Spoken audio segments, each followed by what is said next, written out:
Olá, seja muito bem-vinda aqui ao canal de O Tempo no YouTube. Eu sou Letícia Fontes, editora adjunta de política, e hoje a nossa convidada aqui do Café com Política é a diretora-geral do Instituto Mineiro de Agropecuária, Luísa de Castro. Obrigado por estar aqui com a gente hoje. Obrigada. Obrigada, Letícia. Obrigada, Raíssa. Aproveitando, quem participa também da nossa conversa é a repórter de atualidades da editoria de O Tempo, Raíssa Pedrosa. Obrigada, Raíssa. Eu que agradeço. Primeiro eu queria começar perguntando, né? A gente teve uma situação ali de gripe aviária, todo esse contexto aqui em Minas Gerais, no Brasil. Hoje, quais são os riscos reais para os produtores de frango em Minas Gerais? Quais que são as regiões com os maiores problemas e o que o produtor tem que fazer agora? Bom, o produtor tem que fazer agora o que ele já faz sempre, que é cuidar da sua própria produção. Isso que é uma coisa muito importante, porque vamos lá. O que a gente teve de foco de emergência sanitária aqui em Minas Gerais foi um foco em ave de vida livre. E isso, gente, é uma coisa esperada, porque a circulação viral da influenza aviária, ela já acontece no nosso país, não é de hoje. Então, é esperado mesmo que a gente tenha focos de emergência sanitária, tanto é que a gente teve já, né, acho que contabilizado no país, eu acho que a gente já hoje contabilizou o 4º foco de emergência sanitária em aves de vida livre, em aves de vida silvestre, porque afinal de contas a gente está dizendo de uma circulação viral. Aves que se encontram uma com a outra, que tem contato ali com... que compartilham o mesmo lago, compartilham o mesmo alimento, isso vai acontecer. O que cabe ao setor produtivo, com o apoio do Estado, nessa parceria, que é uma parceria muito relevante, é proteger a nossa avicultura comercial. Isso que é o mais importante. Então, a gente tem um plano de contingência. Esse plano de contingência, ele é pactuado entre setor produtivo e União e Estados, para que a gente lide com as situações relativas à influenza aviária. Lembrando que quando a gente está dizendo, né, de influenza aviária, a gente está dizendo de produção, a gente está dizendo de comércio internacional, e por isso que esse plano de contingência existiu. Então, o que o avicultor tem que fazer? O que ele já faz, que é aplicar o plano, que é cuidar ali da sua produção. O que o Estado tem que fazer? Cuidar também, garantir essa vigilância, garantir que os pontos de foco sejam pontos isolados, saneados, para que essa contaminação não aconteça na avicultura comercial. Certo.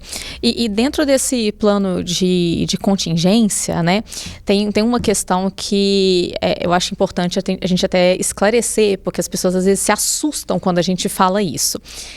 A gente viu que recentemente houve, por exemplo, descarte de ovos vindos do Rio Grande do Sul, e aí às vezes as pessoas assustam um pouco com isso. Isso faz parte do plano de contingência justamente para proteger, né, a produção. Eu queria que você me explicasse um pouquinho sobre isso. Inclusive, quais as chances, né, disso acontecer com mais frequência, a que ponto que a gente precisa chegar para ter necessidade de descartes. Bom, então o que acontece, Raíssa? O plano de contingência, ele estabelece as medidas que devem ser tomadas caso você tenha uma notificação de positivo. No caso do descarte de ovos, não houve um foco de emergência sanitária em Minas Gerais. Isso é uma coisa muito importante que a gente saiba. O que aconteceu no descarte dos ovos foi o seguinte: dado o foco que houve em Montenegro, a gente, pela rastreabilidade, porque afinal de contas, gente, o nosso trabalho é um trabalho muito técnico, ele é um trabalho que precisa muito de ter todo esse arcabouço informacional para que a gente saiba a origem e destino dos nossos produtos, para que, caso tenha que agir, a gente aja de forma pontual, como aconteceu ali naquela situação.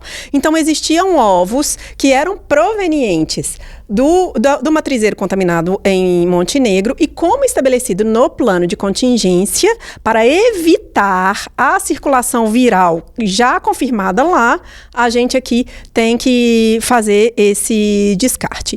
Então, o que é muito importante que a gente saiba é que o descarte, ele não é prejudicial à produção.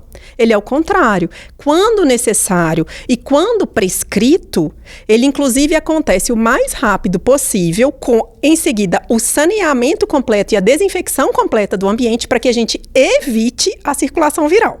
Então, é muito importante também que todo mundo saiba que essas medidas são pactuadas com o próprio setor produtivo.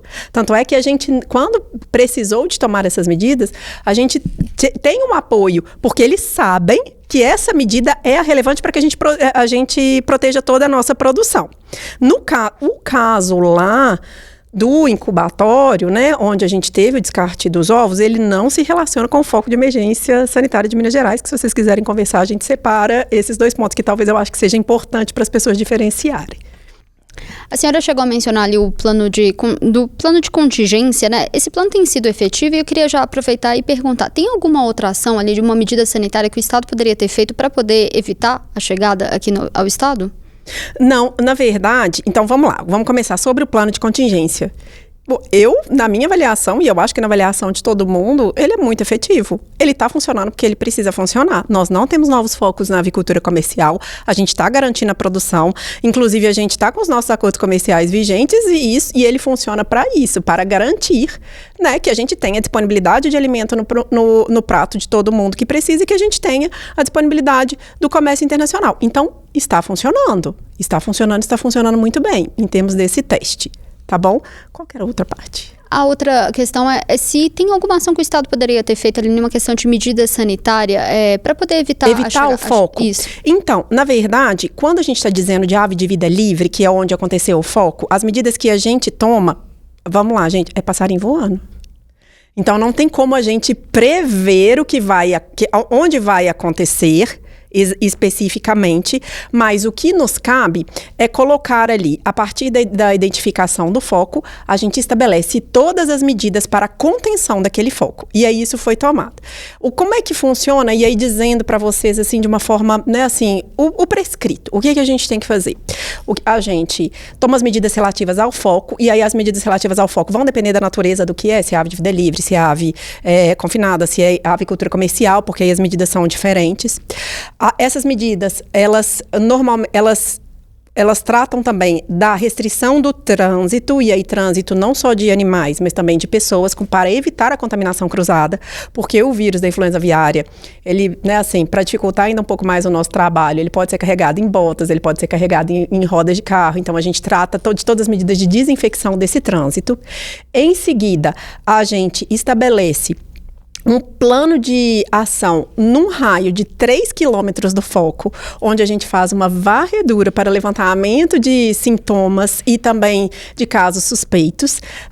Finalizada essa varredura do raio de 3 quilômetros, a gente chega num raio de 7 quilômetros, onde a gente estabelece quais são as medidas, quais são os indicadores de risco de cada propriedade, para que a gente faça outras medidas. Finalizado tudo isso, mas assim, né, a gente ainda trabalha com as ações de educação sanitária durante e depois, trazendo a população para perto, para poder, não só a população, mas normalmente também como outras entidades do serviço público, a municipalidade, por exemplo, para poder ajudar os agentes de saúde, que muitas vezes são as primeiras pessoas que atendem, né, que são o município normalmente é quem está mais disponível para o cidadão a todo tempo. Então a gente faz capacitações com eles para poder ajudar a fazer identificação de casos e etc e tal, para direcionar as notificações, para também evitar contaminação cruzada, e no final de tudo a gente ainda faz mais ações de educação sanitária voltada para diretamente à população. Finalizado o nosso trabalho, a gente recolhe a força-tarefa, continua no nosso trabalho de rotina. É isso que a gente faz, Letícia. Agora, existe uma questão que é muito importante quando a gente está dizendo de defesa agropecuária geral. Isso era o que a gente estava conversando um pouquinho antes aqui. A defesa agropecuária, ela é o que vai garantir o alimento saudável na minha mesa, na sua mesa, na mesa de todo mundo. Mas, o que acontece? A gente tem que ter muita consciência de que os melhores momentos da vida das pessoas, principalmente dos mineiros, é o entorno de uma mesa. E nesse momento, ele não tem que pensar em medo, ele não tem que pensar em receio, ele tem que estar ali com seus familiares, seus entes queridos, ele tem que aproveitar esse momento. Então, quando a gente está dizendo de como fazer uma operação de defesa agropecuária, normalmente a gente evita ao máximo tratar esse assunto para gerar medo, para gerar polêmica, porque não é necessário. São apenas ações de vigilância nossa mesmo, para que a gente garanta isso, para que a gente esteja presente de forma silenciosa nos melhores momentos, garantindo ali aquele compartilhamento da família, aquele momento bom, e que a pessoa tenha o direito de viver. Vocês concordam? Perfeito. Como a gente falou de uma questão de instabilidade, né? A gente percebeu a questão dos fechamentos de mercados, né? Muitas pessoas pararam de importar produtos do Brasil por conta disso. Então, quando, né? Do ponto de vista técnico, quando que a gente vai estar seguro, pronto para reabrir o mercado, né? Quando que essas pessoas, os países, né, vão poder importar de novo, quanto que a gente pode dizer, olha, estamos livres da gripe aviária? Livres da gripe aviária, da influenza aviária, Raíssa, eu vou ser muito sincera, eu acho que esse é um trajeto longo ainda para a gente dizer, até porque a gente está dizendo de uma doença que acomete vários outros países, né? Então é um trabalho muito longo. Mas, em termos dos acordos bilaterais de comércio, cada acordo bilateral, ele funciona de algum jeito. Então, existem acordos que suspendem o país inteiro, por período X, por período de 60 dias, por 30 dias. Existem acordos que suspendem só o estado onde aconteceu o foco em ave da avicultura comercial, que não é o nosso caso. Existem acordos que suspendem só o perifoco, ali o raio de 10 quilômetros no entorno. Então, isso tudo depende. O que hoje, Minas Gerais ainda, Minas Gerais comercializa com 120 países, tem todos esses acordos vigentes, e a gente não sentiu, como até mesmo a gente fez uma coletiva de imprensa na semana passada, a secretária Albanese deixou isso muito claro, ainda a gente não sentiu um impacto econômico em relação ao foco que aconteceu aqui, dada essa situação. Eu ia até perguntar justamente agora, isso. Influenza aviária é vigilância constante. Mas não tem um prazo ali que dá para poder mensurar essa questão da abertura de mercado? Como a Raíssa falou, assim, qual que é a expectativa? Depende do acordo, porque como os acordos bilaterais, eles dependem, então quais são os prazos que existem ali? Então, a suspensão é de 30 dias, 60 dias, a depender, entendeu? A gente falou sobre essa questão ali da abertura, né, de mercados, quando que isso vai acontecer. Qual que é o peso da política para buscar essa reabertura ali dos mercados e desse trabalho institucional que tem sido feito? Ele tem sido feito, esse trabalho institucional? Então, o que mais importante que a gente precisa de mostrar para os nossos mercados é a sanidade e a segurança dos nossos produtos, né? É a garantia de que a contaminação não vai chegar lá. E isso a gente tem mostrado. Tanto é que, como a gente não teve nenhuma contaminação em avicultura comercial, sequer teve notificação em avicultura comercial em Minas Gerais, vocês devem estar acompanhando pelo painel, né? Vocês sabem disso. Todas as notificações que a gente teve, isso é uma coisa bem importante da gente dizer, tá, gente? A partir da divulgação de mais informações sobre influenza aviária, é esperado que a gente aumente o número de notificações. Não porque aumentou a circulação viral, mas porque a gente está fazendo mais ações educativas, está tendo mais informação na mídia, as pessoas estão mais atentas e notificam a gente. Então, a gente teve um aumento de notificações esperado. Dessas notificações, a maioria já foi descartada. Existem alguns casos ainda que a gente está aguardando os laudos para poder ver. Mas nada disso na avicultura comercial. Não sendo na avicultura comercial, não há que se questionar a respeito de comércio internacional, porque as questões são relativas à avicultura comercial. Nossa produção está protegida. Entende? Isso não nos exime da nossa responsabilidade de continuar vigilantes, considerando que há circulação viral no país. Mas a avicultura comercial está protegida, não há notificação e eles estão produzindo, graças a Deus, tudo bem. A senhora falou sobre a questão que ainda não é possível, né, mensurar, mas tem como a gente já falar do impacto dessa gripe aviária ali para o agronegócio mineiro? Já dá para... Tem algum... Por hora nenhum, porque não tem notificação em avicultura comercial. Enquanto eu tiver notificação em pomba, em animal de cisne, isso não impacta na produção, não é comercial. Entendeu? Isso, porque separa isso muito claro, até mesmo no plano de contingência. Como é que você vai lidar com a questão, quando a gente está dizendo de aves de vida livre e silvestre? É totalmente diferente do que você lida com a avicultura comercial. O animal está livre, gente. O animal está livre, ela é outra história. Mas ele não é comercial. O que a gente não pode deixar é contaminar as nossas granjas industriais, a avicultura industrial. Isso não. Esse é um pedaço. E por isso que existe o plano de contingência. Porque quando começou a ter circulação viral, essa era a preocupação. E aí o plano de contingência estabelece todas as medidas que são em caso de emergência, mas também todas as preventivas. A medida do descarte dos ovos é uma medida preventiva, na verdade. A gente estava conversando aqui um pouco antes sobre essa questão que ficou escondido, né, durante toda essa crise ali da gripe aviária aqui no estado, é que o estado conseguiu ficar livre da febre aftosa sem a vacinação. Queria que a senhora falasse um pouco sobre isso, da importância disso. Nossa, esse é um marco assim, muito relevante para a defesa agropecuária e para a parceria entre Estado e setor produtivo no alcance de marcos que já chegaram a ser impensáveis. A febre aftosa foi uma doença que acometeu os rebanhos, principalmente bovinos, e que gerou muito impacto na nossa produção. E esse trabalho, um trabalho de mais de 30 anos, no qual houve a garantia do controle de rebanhos, do controle da vacinação, possibilitou que a gente retirasse a vacinação contra a febre aftosa em 2022. Isso foi uma grande vitória. Na época, até, eu lembro que eu fui até num programa de rádio e o radialista me perguntou assim, ué, mas vacina não é bom? Era plena pandemia, né? Aí ele falou, ué, mas vacina não é bom? Assim, eu falei, não, vacina é ótimo, vacina é ótimo, só que melhor ainda é não precisar dela. Melhor ainda é ter a garantia de que você não tem sequer a circulação viral e eu não preciso de usar essa vacina. Por quê? Porque a gente, sem a vacinação, a gente consegue o acesso da proteína animal dos bovinos em mercados muito exigentes, com uma valorização muito grande do produto de origem animal de Minas Gerais. E aí eu estou dizendo, acaba que é um produto, a valorização em cadeia. Então, é muito importante o que a gente está dizendo. E aí agora, dia 26 de maio, a gente chegou no marco final, que é o marco mais importante para a gente, que é a certificação do reconhecimento de zona livre de febre aftosa sem vacinação pela Organização Mundial de Saúde Animal, que aconteceu agora na Assembleia, lá em Paris. E para a gente isso é um grande marco. É um marco, e assim, eu sou administradora pública de formação, né? Eu não sou fiscal agropecuário, eu não sou. E eu vejo isso pelo olhar institucional da vitória da política pública, dessa política pública construída em parceria, dessa política pública consistente, persistente, que tem um foco e que sabe que o trajeto é longo, mas ele é vantajoso e que ele gera benefícios e benefícios reais.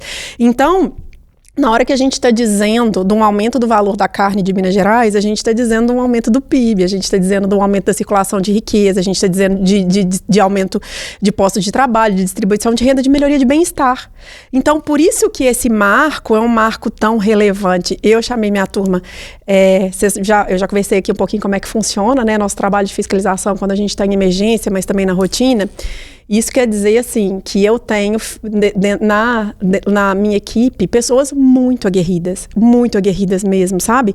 E que cumprem esse trabalho ali, que muitas vezes é visto como desagradável, porque é um trabalho de fiscalização, mas que cumprem esse trabalho constante, assim. E eu chamei minha turma e falei, gente, hoje a gente conseguiu. E a gente não conseguiu sozinho. Então, eu peço a vocês que liguem para todos os fiscais aposentados que vocês conheçam. Liga para as famílias dos que já foram, porque essa vitória é uma vitória construída a muitas e muitas mãos e por gente que nem imaginou que um dia a gente ia chegar aqui.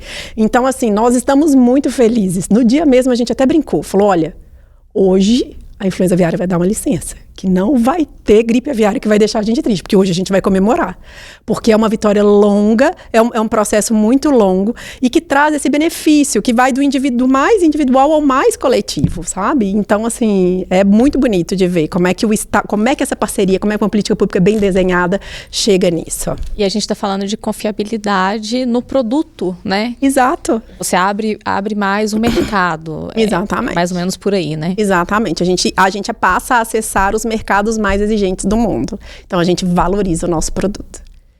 Já caminhando para o final, só uma última pergunta que eu queria fazer para a senhora.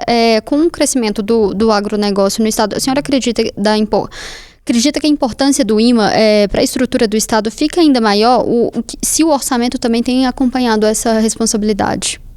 O IMA, a importância do IMA na defesa agropecuária, ela é central, porque ela é essa garantia da qualidade do que eu estava falando mais cedo. Sem ter essa fiscalização rotineira do cumprimento das ações, como é que a gente consegue chegar onde a gente chegou?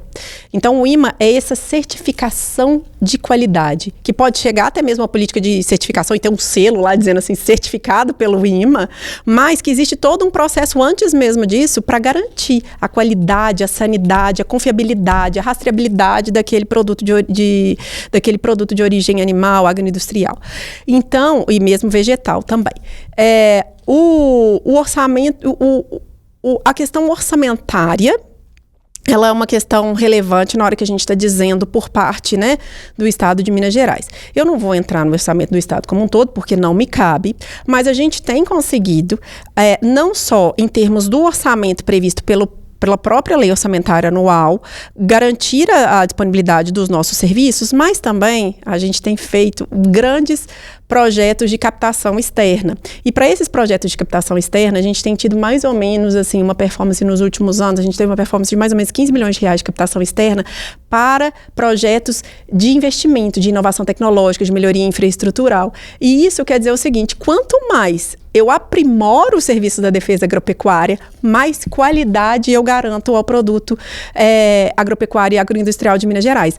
Garantindo isso, o aumento, inclusive, né, assim, uma participação relevante no aumento do PIB, no aumento da participação do agronegócio no PIB. Mas tem alguma negociação para poder, de conversa mesmo com o Estado, para poder aumentar o orçamento do IMA? A gente, na verdade, como é que funciona o fluxo orçamentário, né? Existe uma lei orçamentária. A partir dessa lei orçamentária, existe normalmente um pleito garantindo quais são as questões relativas às necessidades relativas à execução da atividade, ao cumprimento de metas. A partir disso, ela vira essa lei e a gente começa a fazer essa execução orçamentária. Essa execução, até hoje, para as metas que a gente se compromete a fazer, não está gerando um impacto da gente reduzir metas ou não conseguir cumprir. Eu ia até perguntar justamente isso. O governo do estado anunciou recentemente um contingenciamento, se isso de fato afetou os trabalhos do IMA. Não, ele não afetou os trabalhos do IMA. Inclusive, o governo do estado está muito sensibilizado de que eu estou fazendo esse acompanhamento dia a dia para garantir o cumprimento das metas, porque o mais importante é garantir a sanidade dos produtos agroindustriais e agropecuários, principalmente no momento de crise. Então, assim, eu acho que esse que é o mais importante que as pessoas saibam. Independente da crise, nós estamos aqui de crises orçamentárias ou dificuldades orçamentárias ou qualquer outra questão desse tipo, nós estamos aqui garantindo a prestação de serviço público. Tá bom?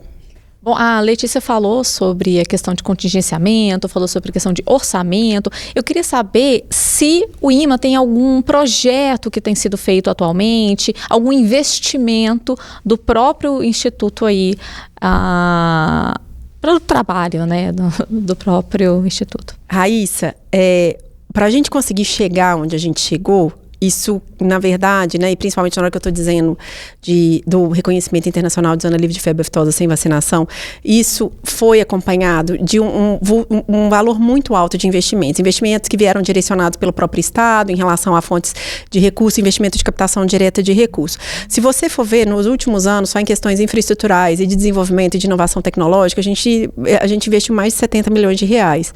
Nós aqui, a questão do descontingenciamento ou contingenciamento, ela não afeta a nossa garantia da prestação de serviço e sequer a nossa perspectiva de melhoria nessa prestação.